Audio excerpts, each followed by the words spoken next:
Sure. How do you want to kick it off? Just however you want. I mean, you can mention you heard about a study up to third. I mentioned that I heard about a study. I couldn't tell you who told me, but Oh, I mean, you don't have to. That's why I looked it up, so there was no lying. yeah.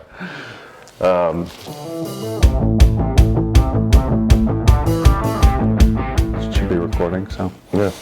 So, Ryan, we wanted to sit down and talk today about a controversial topic. In the world of financial freedom, one of the biggest, differentiating is how people treat their finances. And in that, we found that 33% of all, cohabitating couples or all married couples separate their finances. Yep. And so wanted to get Penny for your thoughts on what you think about couples separating their finances. How do you structure your finances at home, and what are the pros and cons of both, I guess? So I don't think that separating, if for a multitude of reasons, one being financial freedom, other being just my biblical principles, another just being like you took a pledge to somebody, to share children and everything else. So for all those reasons, I don't think that separating finances is a smart decision. As far as my relationship, we've done things multitude of different ways. It's always been, even when I think before we actually got married, she moved in maybe a month before we got married. But we had all our finances from day one. As soon as she moved in, I paid off her car. Actually, she had just bought a little cheap car. I paid it off, and then that was when we were engaged, even before we got married. So our finances have always been tied to one another. Now we've done it through trial and error. We've done it multiple different ways. We've done the Dave Ramsey program. We've done kind of like separate bank accounts, if you will. So everything comes in a joint account, all the bills get paid, and then we kind of have his and hers money. So I might get a couple $100s, which I don't think is splitting. That's just, my fun money. If I want to go buy a cigar or have a whiskey or, whatever, it's, that's my money that I know that I can spend. Right now, it's still kind of how it is, but we're kind of gearing more to one account for bills and one account for everything else. And when I say everything else, still technically a bill, but food, entertainment, and then I'm trying to push a lot of that off onto her. I make sure all the bills are paid. Mm-hmm. Now I say make sure they're paid. I set everything up on auto pay. Right. But your paycheck covers the bills. But yeah, so make sure that's paid, and then everything else kind of goes to her. It's kind of how, so I'm kind of going away from my own personal account, if you will, like fun, but then I'll just tap into that whenever I want. So, like I said, it's been, we've never, I don't think there's any one perfect system, but I do think, going back to the overarching question, I do think having your funds together is the smartest move, because if you can't trust somebody with your money, how do you trust them in life? When, going back to biblical principles, God said, two become one. Husband and wife become one person, one being. So you share a bed, you share a bank account, type thing. So that's kind of my take on that. Everybody I know that has separate bank accounts seem to fight over money more than people. I'm not saying people don't fight over money, but it's always he spends all this or she spends all this, or it's just always some kind of controversy over the money. Well, I made this money, so I get to keep it. And right. I don't subscribe to that. But my wife's also stay at home. Yeah. Well, and that point about unity. I think people have a tough time understanding truly what does the two becoming one mean. Yeah. And a more common conversation, especially even amongst the church, is the Trinity, right? Like, what does the Trinity mean? How can someone be the Father, the Son, and the Holy Spirit all at the same time? That doesn't make sense. It's like, I think it's easier for me to grasp. A lot of stuff doesn't make sense, but it doesn't make it untrue. Exactly, yeah. Because we're not capable of comprehending it. Yeah. You know, and I don't understand gravity, but it works every morning when I get out of bed. that's right, you know? yeah. And so I think, you know, growing up playing sports, and especially being a part of the military, we have a little bit different, it's a little bit easier to relate to the unity, because, you know, in sports, it was always like, you don't have your name on the back of your jersey, you have the name on the front of your jersey. So you're all individuals, but when you're on the field, you are one. You are all one team. And the same, you know, was true in the military, is that you know, the branch that you serve is on the left side, you know, over your heart, right? Because that's the unity there, is that we're all one team. And the right side is your individualism. And so when you join someone in marriage, it's a partnership for life. And I think through, you know, the changing of the generations, people are just so grass is greener that they don't take their marriages seriously. It's a formality. It's just, you know, they are dating through marriage, you know, and I mean that in a different context than, yes, I do think that you should take your spouse on dates consistently, but dating through marriage, I think of it as having the 1 foot in, 1 foot out, you know, idea, is that we're still just testing this out to see if we really want to do it. But to me, it was like the day that we signed that paper, that we, you know, stood before a man of God and told God that we want to commit to each other for life. That's it. Like, there's no, you know, it wasn't really working out. You know, too bad. Figure it out, you know. And when people separate their finances, I feel that's 1 foot in, 1 foot out. And it's leaving, you know, don't give the devil not a foot in the door, a stronghold, or a... I know where you're going. But yeah, exactly. And that's what they're doing, is by separating their financing, they're leaving that door cracked open so the devil can come in and cause problems. And, you know, and if that works for someone, and then great, more power to them. I'm not saying that our way is the only way. I'm just saying what works for us is very similar to yours. We've always had our account, or our money commingled, and it's. I mean, there's probably been hiccups along the ride, but for the most part, we can have multiple different bank accounts, and maybe the bank account that my paycheck is going into covers the, you know, the fixed expenses, where we know, you know, utilities will be less than this amount every month, our mortgage is this every month, our car payments are this every month, our phone bill, you know, XYZ. And so my paycheck, when I was in the military, my paycheck was covering all those things. Whereas my wife worked a job where she was out bartending, and maybe one week she made $2,000, the next week she made $500. She can cover the irregular expenses, which is gas, food, you know, fund money, stuff like that.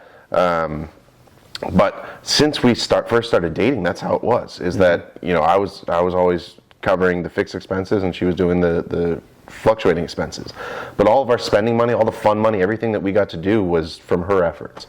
And so, but it never once felt like, oh, you know, mom paid for this and stuff, you know. And it's always been us together. And so, as you know, we transitioned out of the military, don't have fixed income anymore. It's just basically we have one bucket, whether that bucket's in 5 different accounts, we're trying to both fill that bucket as much as possible.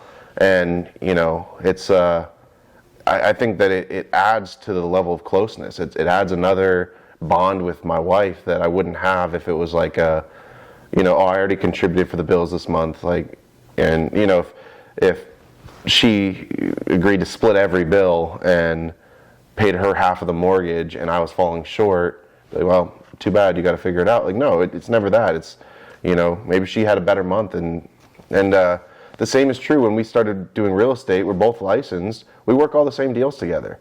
You know, it might be her lead, but there's parts of it where I fill the gaps and I might finish out the closing, but still our closing. You know, we never once are like, well, I made that money.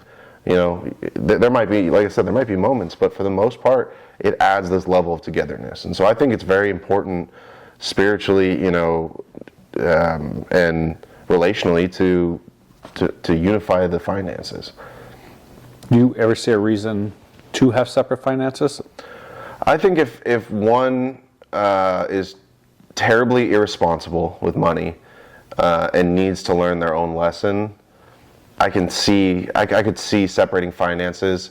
I think that will forever be an issue amongst them, and that could be the deciding factor of why they, have issues. But we don't have that issue, So the way that we structure our finances is, like you said, you have your money where if you want to go out and buy a cigar or whatever.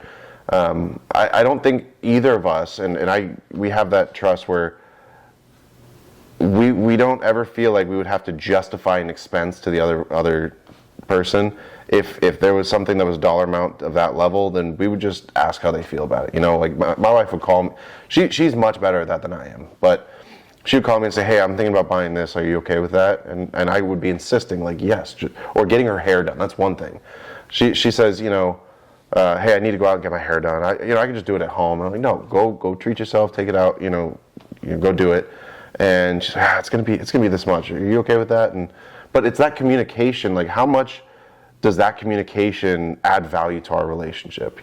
Just being able to talk about it, and because it's our money. Doesn't matter if I had 10 closings that month and she didn't have any, or if she had 10 and I didn't have any. Like, it's our money.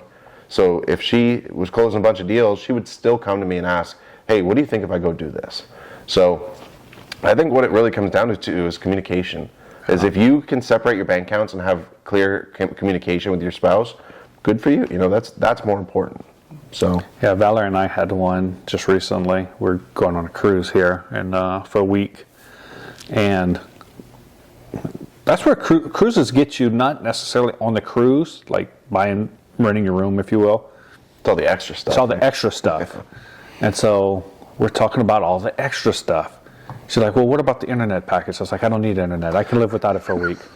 She's like, "Well, what about a drink package?" I was like, "I'm good. I don't need a drink package."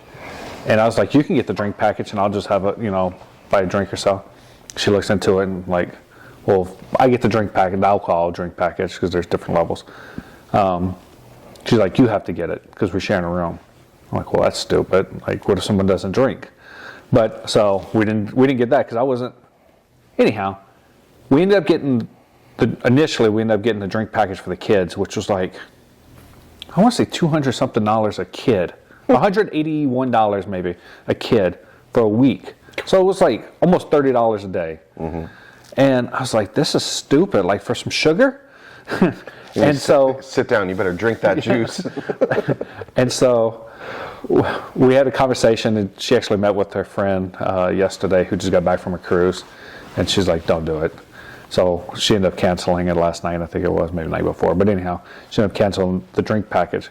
But it's just having those conversations, being able to, like, if we have separate bank account, well, I paid for it. Why do you care? At the end of the day, if you want to retire, if you want to be happy, if you want to be financially free, you have to have those stupid conversations about a cruise drink package and the financial situation. Like, if we'd all got the drink packages, I want to say it was over between $1,500 and $2,000 for some drinks. I was like, man, that's more than we pay to eat for a whole month as a family of 5. So, yeah, no, and I think that really comes down to, again, the communication, right? Like, I'm very grateful to be in a relationship where if I said, "Hey, I really want to go out and get this, XYZ for one of my guns, or something like that," I know that she'd be like, "All right, well, I could pick up an extra shift to, go work a bar for the weekend, or I could sell one more house or something, and then he could go do that." And I think the same way is that if she says that she wanted to do something, like today, she texted me and said, "We just had a closing yesterday," and she's like, "I know we got other things going on, but I really, do need a new computer." And my mind wasn't like, "You don't need a new computer," like, or you want a computer, go work for it. My mind was, okay, what can I do to make sure that she gets her computer? And so being in a relationship where it's servitude first, we're always looking to serve each other, I think that's more important. And even if it was, even if you did have separate bank accounts, if you're looking how you can, like, if I have my separate bank account and I'm constantly looking at, well, I have extra spending money, I can get her some flowers, stuff like that. I think that's important, and obviously comes to love languages and those kinds of things.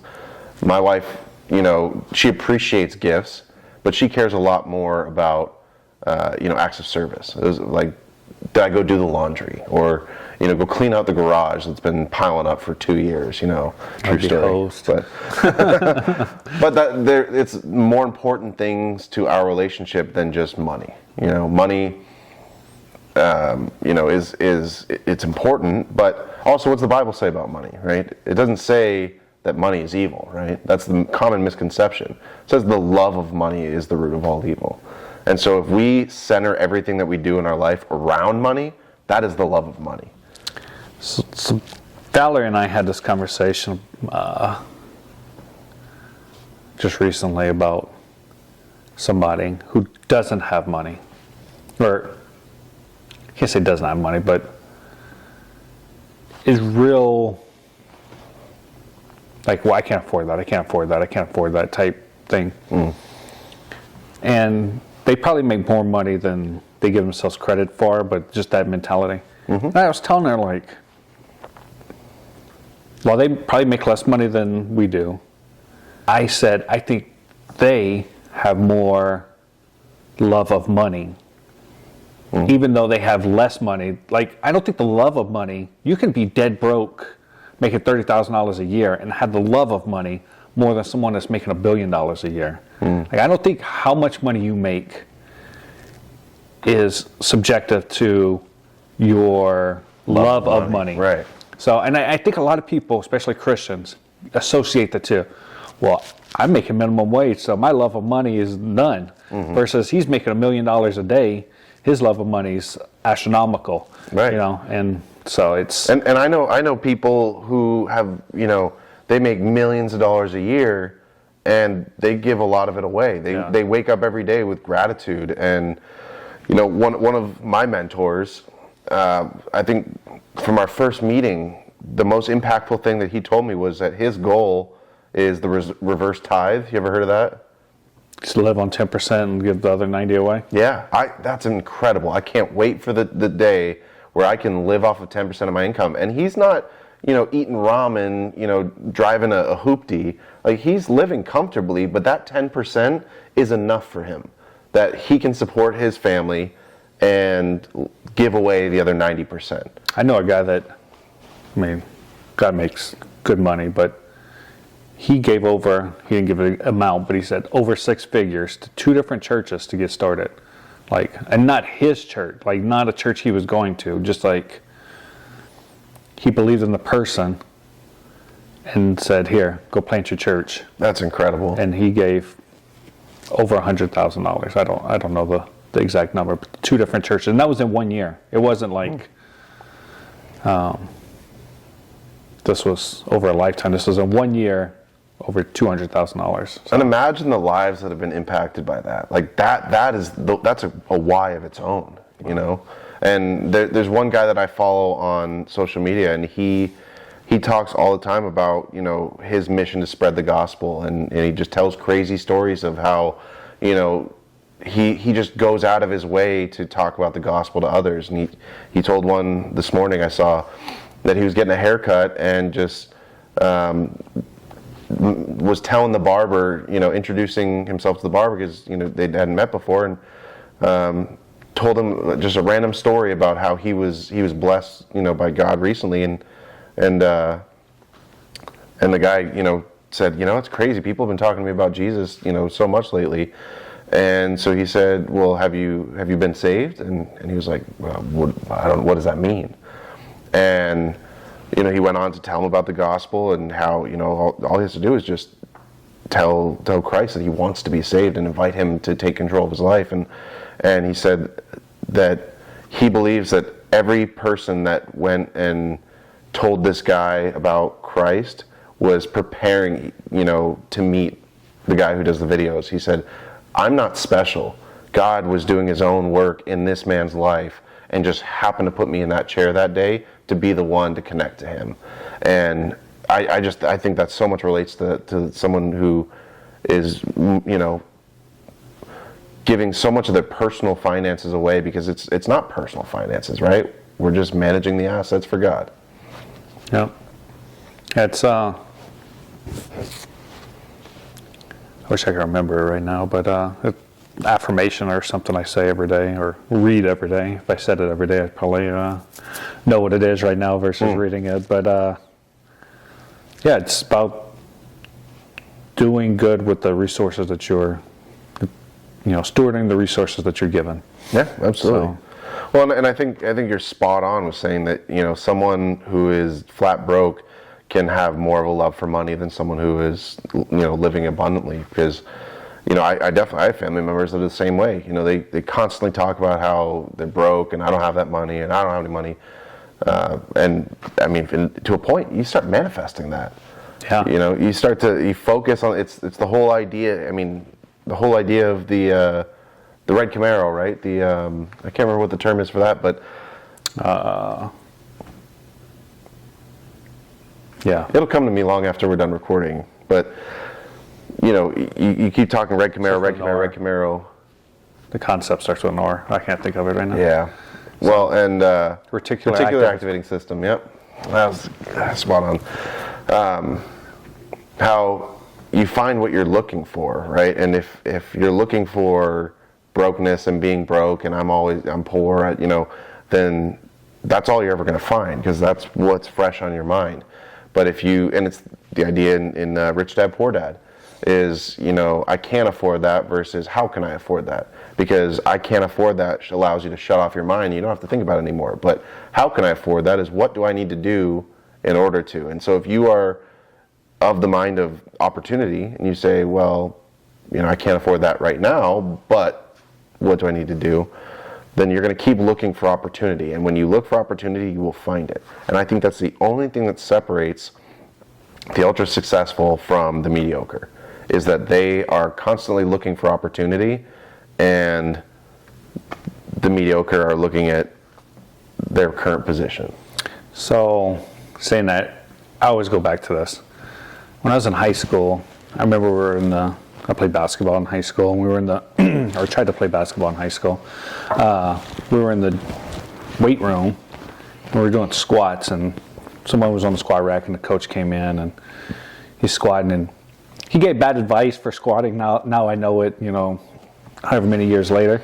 But he said, look up, go up, look down, go down. Basically crane your neck up, which is bad on your spine, especially when you got hundreds of pounds on it, but a whole different story. It was probably good advice in the 90s. But that's the same way in life. Look up, go up, look down, go down. Right. And so many people, like you were saying, look down. Oh, I don't have enough money. I can't make that. I can't. Versus, how can I? Can I take a Uber thing? Can I go drive for whatever? Can I sell my boots or my shoe collection? Can I, whatever? There's certain things, especially young and starting out. Why are you? You're in your 20s and you saying you can't afford something. What are you doing with your time? Well, I mean, what's been your experience with manifestation? That's a great question. I guess I haven't really given it much thought. I will say I have a positive outlook, positive frame of mind, if you will. I'll figure it out type way of thinking. So I would say pretty good, I guess, but I think I'm not uberly successful or anything like that. I can't be like, oh, this is what brought me here. But I do think, you might give an example from today. So I got a property under contract, and my contractor was supposed to start. Well, he didn't tell me this whole time that he had kind of committed himself to another thing, and the guy hadn't told him yes or no. So then he texted me today, hey, I'm going to be a month out because I'd already promised somebody else before you. And I could have got upset, and I could have, been like, we just had this conversation. You told me you were going to move from one project to another. But instead, I was just like, you know what? I took it as an opportunity. And I need to find another contractor, try out another contractor, and that way I have two arrows in my quiver instead of one. So, but it was just that mentality versus, getting down. I didn't look down. I looked up and said, "Hey, we're gonna go up from here," and reached out. And I actually met a guy at church at a men's prayer breakfast. We happened to walk in at the same time. Actually, I pulled out a subdivision right in front of them, and we followed each other to church and parked at the same time and sat at the same table and talked the whole time. And so I just reached out to him. I was like, "Hey, you got any openings?" He's like, "Yeah, I'm out of town today. Hit me up tomorrow." I said, "Well, I'm going to a marriage retreat with the wife this weekend. I'll hit you up next week." But I think it's just move on. Well, I think manifestation can be on a spectrum. And if you put manifestation on a line with reticular activating system, somewhere in between is where I fall, because there's people that purely believe in manifestation, which is, if I speak it, it will come to fruition. And, some of it gets even, hippy dippy, very, spiritual. But I think that there's a lot of truth to somewhere in between, because what you just said is that you had something happen where, had you had a negative mindset, you would have said, "Oh gosh, this sucks. Like, I'm not going to find anyone. Now I'm not going to have this, and I'm going to lose money and all this stuff." And then that snowballs into all these negative things become true, because you're not looking for opportunity. You're looking at how bad your current situation is.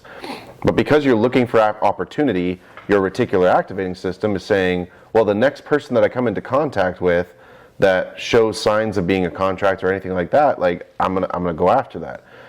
But also, because of your positivity, you manifested that person coming up. So I think that there's a combination of both. Is you're manifesting someone coming up in your life, but also you're looking for it. So, and the same is true in the negative sense, is that I believe that if you speak negativity, it's going to happen. I mean, in the Bible, it doesn't say God wrote on a piece of paper and created the world. He spoke everything into existence, which gives power, because God lives within us, to the spoken word. And so when you say things like, "I'm so poor, I'm so broke," whatever, then you're speaking that into existence. And at the same time, you're also only finding opportunities that affirm that you are broke and you are poor. We had a client one time who had a very tragic thing happen where she lost her husband. And from the moment we met her, everything was woe is me, everything's awful. She wound up getting cancer. And I mean, I hope and pray that she overcomes it. But to a point, I believe that she manifested that, because she lived in this state of everything happens to me and everything's bad, and it came true. Yeah, I mean, how much did the stress contribute to her immune system? That, who knows? But yeah, it's completely possible, or plausible, however you want to word it. But yeah, it's. Well, and people think of in the afterlife, heaven and hell as places. They think of them as destinations. It's like they think of it as different as going from Taco Bell to Burger King. It's and I'm not saying one is one or one is the other. Sponsor us. But what I'm saying is, it's not a destination. Heaven is a relationship with God, right? And hell is an absence from God. You can live in hell on earth just by living absent from God, right? So, and what does that mean? It means focusing on the negative, letting the devil in, and constantly, whereas, like you said, when problems come up, you choose to live in peace, which is, I choose to, and I, obviously fall short constantly. But yeah. I wake up in the morning and I try, and my first thing that I do is turn on, I listen to a devotional prayer in the morning. Is that the same one you sent me? Like 45-minute one? Yeah. Well, sometimes, whether it's a 45-minute, 15-minute, whatever it is, just start my day with that. Because I found myself falling into this routine of wake up and there's emails, there's phone calls, there's text messages. Like, I've got to get right to work. And it's like I immediately jump into the worldly and I say, you know what, that stuff can wait 45 minutes. And I've found such a difference in the way that the rest of my day goes just by starting the day pursuing Christ first, you know? Yeah, it's we've gone a long way off from a study, but I think it's all relative. It goes full circle. We'll go full circle. But yeah, I have my morning routine roughly an hour, so every morning do roughly the same thing, and it's a hard habit to get started, but I think it's a worthwhile habit. Well, how many days does it take for a habit to become permanent? Wow, I don't believe those studies. I think it takes a lot longer than they give it credit for. Absolutely. I heard 66 is the Yes, I've heard somewhere between 45 and 65 days. yeah, 66 is the number I've heard most recently, but used to hear 7 days, 21 days. Yeah, I think that somewhere in that 60-day mark, maybe it's 90 days, maybe it's whatever. Well, I say every habit in every person is going to be different. Right, but in that on average, in that realm, you know, if you're saying that I'm going to be the guy that, you know, that goes for a run every morning, and you do it for a week, probably not going to become a habit. But you do it for 2 months straight, then oh gosh, the idea of changing your identity to, you know, I've heard, you know, Brandon Turner talks about this all the time, to, you know, let's say that your habit is, and my dad, every day after dinner, he has ice cream, just because he's like, what comes after dinner? Ice cream. And I felt that, you know, growing up, I always had dessert. It was always dessert. And now as an adult, I just say, I don't eat dessert. Like, I love dessert. I love sweets. I'll sit there and I'll eat an entire pie myself. But I have identified as a person that doesn't eat dessert. And so for that, I save myself however many hundreds of calories, you know, per day, just by saying, I don't eat dessert. Now, I'll make exceptions, and if my kids make something for a birthday or something, I'll eat it just because they took the time to do it, and I want to give them praise for it. But changing your identity is the first thing to become a habit. And I think when it comes to investing, that was the first mindset shift, is when, you know, my wife and I put investor on business cards. And we said, we are investors. We didn't have any properties yet. We said, we are investors, because we identified as it. So opportunities started presenting themselves that we wouldn't have seen if we didn't think that we were already investors. Yeah. You know what an actuary is? I don't think so. Really, we're going really far off now. But anyhow, an actuary is like a math person that basically uses statistics and data to come up with a conclusion. So Warren Buffett, being the rich guy that he is, I think he has an actuary on staff with him, but had his actuary do some studies and come up with, so he wants to live to be as old as he could. Like, what should he eat in order to be as old as he could? Which really baffles me, because he eats McDonald's every morning for breakfast. But one of the other things that the actuary told him was eat ice cream. So supposedly he has a cup of ice cream every day at their dinner. On top of his McDonald's for breakfast. So I don't know how this dude's still alive at 96 years old, but or 93 or whatever he is. Yeah. But McDonald's and ice cream every day. Yeah. Well, and I know we got to wrap it up, so we're going to go back into, you know, the original topic, but, you know, there's a lot of truth to the last 30, 40 years of someone's life is how they choose to live it. If they live it as a retired person, I've seen married couples that, you know, one spouse is very active and, you know, refuses to believe that they are aging, almost like in denial, that they like feeling like they're still young, while the other spouse says, "Oh, I'm retired," and sits around.